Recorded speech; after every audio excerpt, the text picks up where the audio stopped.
പാലപ്പള്ളി കുണ്ടായിൽ കാട്ടാനാക്രമണത്തിൽ തോട്ടം തൊഴിലാളിയായ സ്ത്രീക്ക് പരിക്കേറ്റു. മുരിക്കുങ്കൽ സ്വദേശി കേളമ്പടിക്കൽ ഹനീഫിന്റെ ഭാര്യ റിജിനയ്ക്കാണ് പരിക്കേറ്റത്.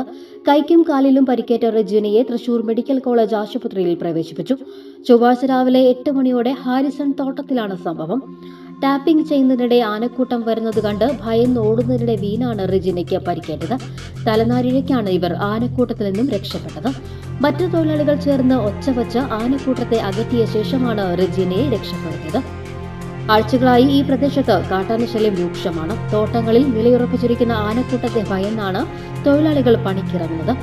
നിരവധി തവണ വനപാലകർക്കും തോട്ടം മാനേജ്മെന്റിനും പരാതി നൽകിയിട്ടും ആനകളെ കാടുകയറ്റാൻ അധികൃതർ യാതൊരു നടപടിയും എടുത്തില്ലെന്ന ആക്ഷേപമുണ്ട്. കഴിഞ്ഞ ദിവസം കുണ്ടായിൽ ആനക്കൂട്ടം ഇറങ്ങി വ്യാപകമായി കൊക്കോ കൃഷി നശിപ്പിച്ചിരുന്നു. കാട്ടാനാക്രമണം പതിവായ മേഖലയിൽ തൊഴിലാളികൾക്ക് സുരക്ഷയൊരുക്കാൻ വനപാലകർ തയ്യാറാകണമെന്നാണ് നാട്ടുകാരുടെ ആവശ്യം.